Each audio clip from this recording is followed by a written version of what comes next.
Okay, here we go. So it is Wednesday, July 7th, right? 6th. It's the 6th. So I hope you guys had a really good 4th of July holiday. I worked. It was all right. But I'm going to go ahead and get started. I promise to keep this short and sweet because I know it's kind of late. I got my notes in front of me. And I want to talk about a topic that is near and dear to me because it's about mistakes. And I make a lot of them. As a new coach, as an old coach, whatever you want to call me, I still make mistakes. So, you always hear us saying that you need to fail forward.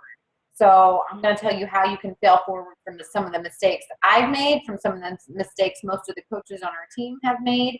And this is something, honestly, you guys, I could go on and on and on for hours about because there's so many things that we do that are good and so many things that we do that are just like you shake your head afterwards. But I'm just going to talk about 3 simple mistakes this time. Okay, so let's get into this. The first one, let me see if I can get to the next slide first of all. The first thing I want to talk about though is my turning point. I just forgot. This is why I make notes.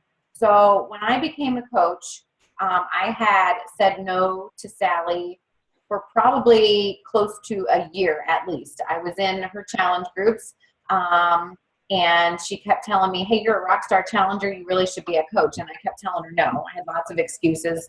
I won't go into all those right now. I finally said yes. Why? I wanted a discount. When I finally realized, hey, I like this Shakeology stuff and I can save some money on it, that's what did it for me. And then after that, I started to get into it a little bit, kind of as a hobby. If I can make a few extra bucks here and there, great. So my turning point was when I finally got to Summit in 2014, which was in Las Vegas. And so many things happened during that time. But one thing that stood out in my head was something that Jeff Hill had said. And he had said that 70% of diamond coaches are customers first. And that kind of struck me because I was a diamond coach and I had been a customer for quite some time. So that was sort of my turning point where I said, okay, I need to do something more with this now and really get into it. So as I was doing that, I made a whole lot of mistakes. So the first one that I really didn't know anything about Shakeology. I knew that I liked it. I knew that it made me feel great. I knew some of the basic ingredients, but I didn't really have the understanding of the basic information that would keep customers to come back and get it. Now, I am not saying for one second, you guys, that you need to know every single ingredient or that you need to be a nutritionist to understand.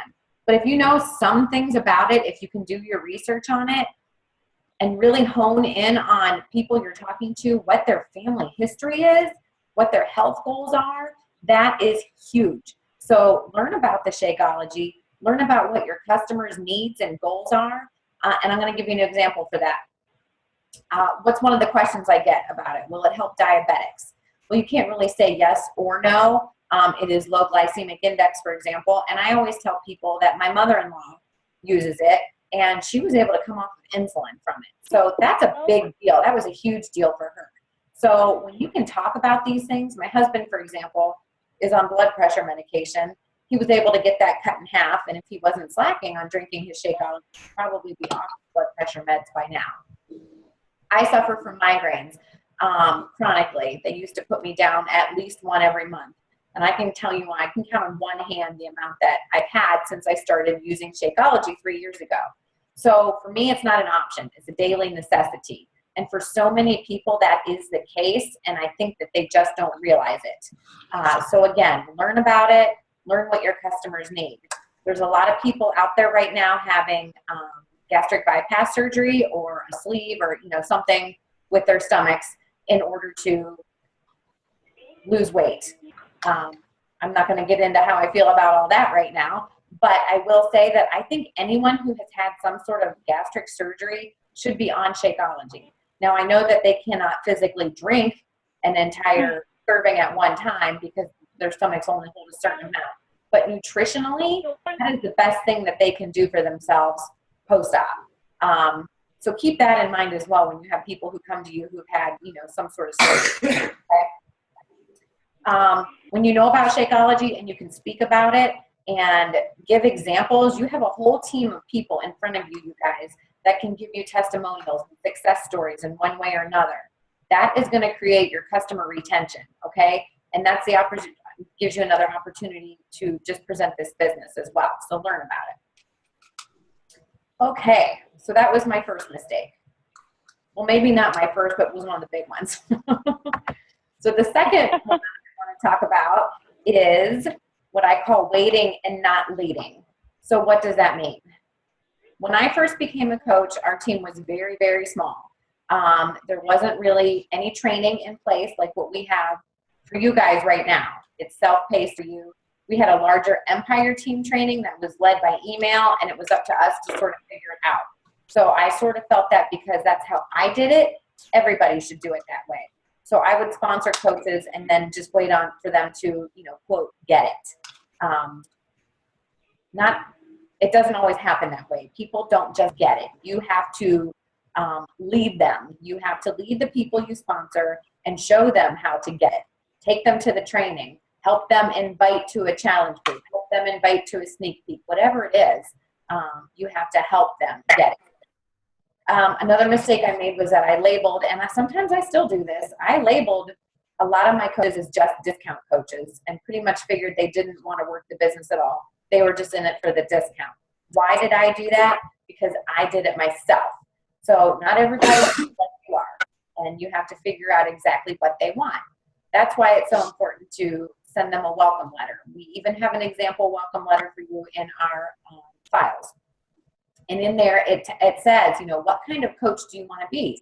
I love the product. I want the discount. I want to earn a few extra dollars. I want this to be, my career. So they have the opportunity to answer you straightforward, and you can figure it out from there.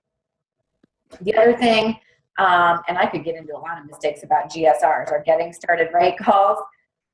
So some of you got those for me, and some of you didn't. So why is that? I've sort of changed how I'm doing those now.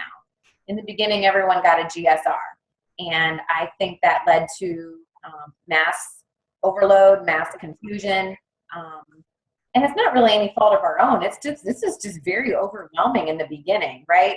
So now what I'm having people do is get into some of the training that we provide first, because some of those are very simple assignments. They don't take up much time, and if you sponsor someone who says they want to work, but they're not willing to put in even a week's worth of training, don't waste your time on an hour-long getting started right call and explaining all these things about the business. They're not going to be into it. So now I make sure that they are doing some of that first before I do their GSR. Okay? So far, so good? Give me a head nod, somebody. Yes, no? Perfect. Let me look at my notes here to see what I want to say next. Have your coaches, when I have their begin to lead, have your coaches duplicate. So I feel like in our team, we have a very duplicatable system. As I just mentioned, we have our welcome letter that you can send people. We have training. So when they sponsor somebody, they can lead them with that welcome letter and right into the training as well. If you need help doing a GSR, we are more than happy to help you do that with another coach. I think any of us would probably step up and help you with that, because it is kind of nerve-wracking to get on the computer like this and talk to somebody face-to-face and try to explain all this to them, okay? So you have to begin to lead. And I did not want to do that for the longest time. And one of the ways I began to lead was by offering to do a team call. And that was a couple years ago, right after that first summit when I had my turning point. When we hadn't become the Bomb Squad just yet, we were still with Stuart's team Get Super Fit, and I said, okay, I gotta do this. And I'm gonna tell you what, I thought like I was gonna throw up. It was so nerve-wracking.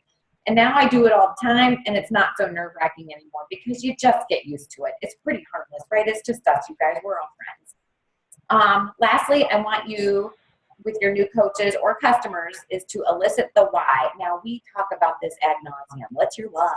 But it's so important to really understand that, because if someone tells you, for example, if you're bringing them into a challenge group, I want to lose weight. Okay, why? Because I want my clothes to fit better. Okay, why? And eventually they're going to get into the reason. I think you guys, most of you know my story. For me, it was about my family. I was sick and tired of being sick and tired. I couldn't play with my daughter. There were so many things I couldn't do. I was so ashamed to go out and meet new people with my husband. I did not want to have my picture taken. I certainly wouldn't have done anything like this. And all that has changed now. And it's not just because of a weight loss. It's also just because of, you know, this company and what it stands for and what you can do with it and the relationships you form and the friendships you build and all of those things in one. So it just helps you from the inside out, truly. So if you get to know a person's why and why they really want to do something, whether it just be a challenge or a coach or, you know, whatever, get to the bottom of it for real, okay? It can't just be a generic why. And when I talk about generic whys, that sounds kind of bad, doesn't it?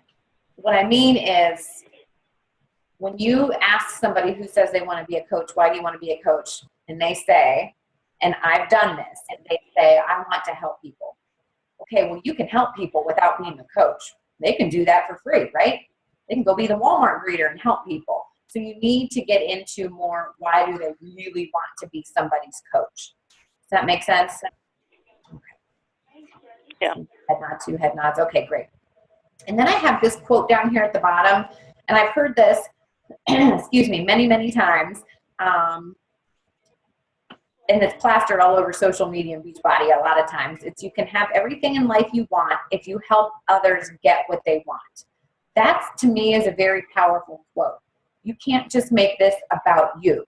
You have to move past points. You have to move past, it's all about Success Club. It's all about rank. It's not about all of those things. It truly is about a network of people helping others achieve a more healthy, fulfilling life. So when you help others, you're going to get it back in return. That whole compound effect, you guys know I love that one, right? So that moves us sort of into, well, I'm doing good on time. It's only 9:14. Into this last slide I have, well, it's not the last slide, into one of the a third mistake, not developing deep customer relationships. And I'm starting to stutter a little bit. So like I said just a minute ago, don't turn people into Success Club points. I have developed a customer marriage. So what do I mean by that?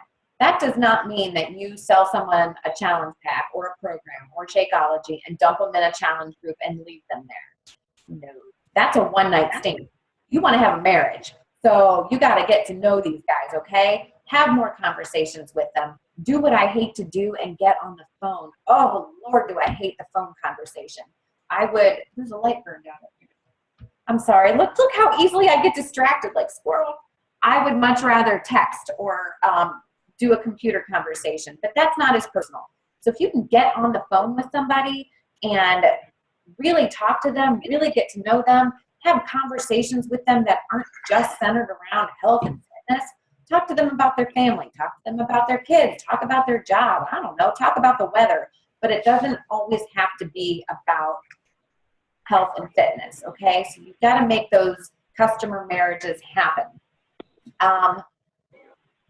It's not confined, like I said, just to this business. And then when you develop that relationship with someone and you realize that they're an emerging leader in a challenge group and they're a rock star challenger, when you tell them at that point, hey, you're going to be an amazing coach if you just believe in yourself, they will believe you. They'll believe that because it's true and they know you not to, be a liar and just tell them something for your own sake. Now, if you do the opposite of that, sell them something and then they don't hear from you again, what do they think about you? They're going to think you're not interested, right? Like that movie, he's just not that into you. So form the customer marriage, no one night stands. We're all too old for that shit anyways, right? And keep in mind, I want you to develop a business with everyone matters. And I think that was our theme of last year's summit, right? Is that right, Sally? That was last year. And it's so important because everyone does matter. Everyone is going through something. People's pets die all the time. Yeah, car accidents happen. Sickness happens. People move. All of these things happen. You still have to stick with your customers and coaches, even when they don't want to stick with it themselves. They need to know that you're there to support them. Did my face freeze on the screen? That's not cute. There, it's back. So with all this being said, you guys, I have some homework for you. And it's easy homework, but I want you to think about these things as you go throughout the rest of your week. I want you to be more intentional. So what do I mean by that? Be vulnerable. We say this all the time. You have to be vulnerable in what you're posting on social media so that people, they don't want to just see, hey, such and such is on sale. If you open your heart and put yourself out there, and I know, believe me, you guys, I know how hard and scary it is to do, but people will relate to you. If you're vulnerable, if you're honest and transparent in what you're saying, if you say, hey, I'm struggling just like you guys, or hey, I did something today that in a million years I never thought I would be able to do because XYZ. None of us are perfect. We all fall down. Show them how you back up. Show them how a bad day doesn't have to turn into a bad week, doesn't have to turn into a bad month, doesn't have to turn into complete failure and starting all over again. It doesn't have to be that way. So nobody wants to be around somebody who's perfect all the time. You want to eat the cheeseburger, but then back that up with, oh man, I struggled today. Who else struggled with me? Something like that. But it's okay to be vulnerable. And I will tell you that when I really opened my heart on Facebook and talk about how I was embarrassed for my husband to be seen with me, even though he never made me feel that way. That was all me on the inside. People will that, I promise you. So that's your homework. I want to see some social media posts from you guys this week where you're intentional and you're transparent. And don't be like me and make some of these mistakes I've made. These are just 3. I wanted to narrow it down. Looks like I could have added a 4th one. But I want to open it up for questions too and see what you guys have to say, if it makes sense, if it doesn't make sense. Did you make these mistakes too? Let's hear from you. Anybody? I thought I muted all. Well, Christine, this is Carrie. I think you brought up so many good points. Thanks, Carrie. Even back to like the Shakeology, I had a conversation with someone at work today that's going to have bypass, and they're worried that their hair is going to fall out here in a month or so. And I said, you know what? I said, you've done Shakeology in the past. She's a customer of yours. I said, I know who you're talking about. After your surgery, I said, start with a half a serving. I said, I know you're not going to be able to have the full serving of Shakeology. I said, but I really think, you shouldn't forget about your Shakeology and, try with a half a serving, a fourth a serving, something just to get those vitamins and all that good stuff back into your body. Yeah. So. God bless you, Sally. Yes, Carrie, I know exactly who you're talking about too, and I know she is scared of her surgery, and she and I talked recently as well. And you're absolutely right. And I think that her fears are not to be, dismissed, because I don't know how your body can possibly get the nutrients it needs when you've had such a major surgery and done something so drastic. So, right. Yeah. So that's something. And I have other customers who are bypass patients as well, and they've been able to use Shakeology, and they have said it's made a difference for them. So. Yeah, even if you start out with a little bit, because I know we all know a full serving is like a ton. I mean, it fills those of us up that hasn't had the bypass. Fills me up in the morning at least. Exactly. So, and our stomachs you have to start somewhere. Exactly. And I think, like you said, putting yourself out there on social media. I actually had, I was at work again today, and I had someone who hasn't liked a lot of my posts, but it was clear to me that she's actually following what I'm putting out there, because she pulled me aside. She goes, do you really get up at 3:30 in the morning and work out before you come in here? I said, I do. I said, I usually don't do it if I work 2 12s in a row, but if I work an 8-hour here or a 12-hour there, my first 12 of 2, I'll do it. But people are watching. People are taking notice of what you do. You're absolutely right. So there's a lot of truth in all that. Sometimes, what is that fuzzy noise? Sometimes I think that, I totally lost my train of thought. You guys mute yourselves if you're not talking. That's distracting. I don't know what it is. I'm not the only one that's here.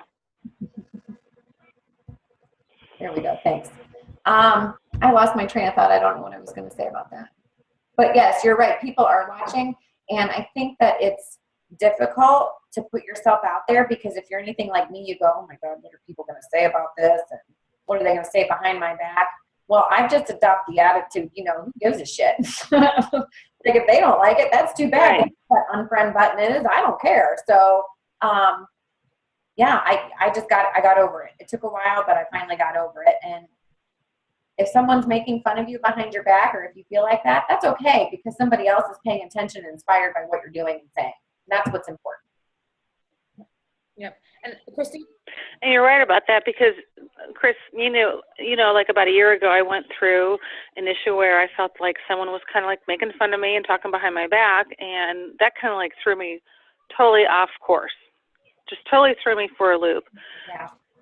But then there's other people that are watching what you're doing, and you're actually inspiring them. So Exactly. So to heck with it. Yeah, I mean, I've had to have this conversation with other coaches on the team. I've had this conversation with my upline who's had it with me.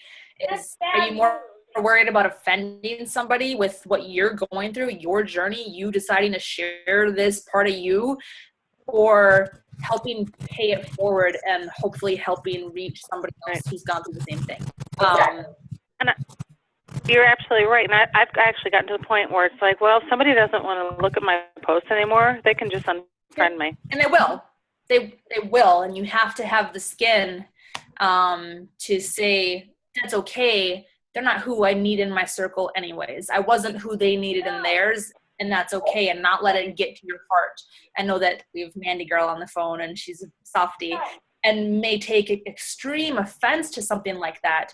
But you have to understand that it's not against you. It's something they're going through. And so maybe you're too positive or you're sharing something that touches a soft spot with them.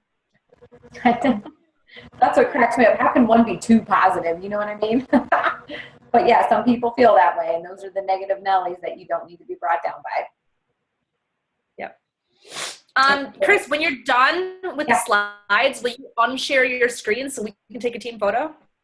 Oh yeah, here, I'll do that right now. All I do is push stop share, right? Yep. You can take a picture of my name now. Hold on. We'll make sure my computer crashed. Oh, yeah, we'll still tag you. That's Carrie Russell, right? Yep. Yeah. We'll add you in. There's everybody. I didn't even know who all was on here. All these people I didn't even know were there. All right, smiley faces. Got it. This is a huge call. Oh my gosh. Okay, so just an observation. We've had kind of lackluster numbers in the last couple weeks, and so I don't know what's going on. I don't either, but I like it. A lot of people. This is really, really good. The team calls are a way just to kind of keep that fire going and commit to doing something. And I know we alternate the calls, so next week it'll be Thursday at 9. And I know some of you guys won't make it, but that's why we do it Wednesday and Thursday. So we have at least people getting 2 calls a month. But they're good. I hope you're making time to do these, and then the National Wake Up Call, and then additional trainings and things like that. Because it's not just training and being a coach, but it's bonding with us and becoming a part of the team, because we don't do this alone. We do this as a team. Right. And that's why we do retreats and why we go to Summit and why we stay in a big condo together, is because it's this bond that we all create, and it grows and evolves. You know, there was 8 girls at Summit last year. Now there's 15 going this time. And it's not to, I don't want to make anyone who's going for the first time to think, I'm uncomfortable. They all know each other so well. No, baby girl, there's room for all of us. We are all here as a team, and we all mesh already. And so it's just that with booze and country music. Well, I'm excited. I've been doing this now for almost 3 years, and I'm excited that it finally works out that I can go this year. So I'm excited. Awesome. And then now that I'm seeing everyone's faces on here, which I didn't see before as I was talking, I realize there's some children and they may have heard me cuss a little. And my kid's not here today. My husband and I both got to work very early in the morning, so I'm sorry if they heard a bad word. Sally, you're usually I didn't hear a bad word. I'm usually the bad one, yeah. I swore at church today. Oh, no. Money and Dave Ramsey. It was at Dave. That's okay then, right?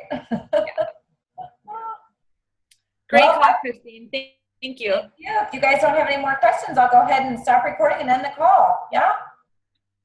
Thanks for showing up, you guys. Have a great night. Good night. Thanks, Chris. Bye. Good night. Bye.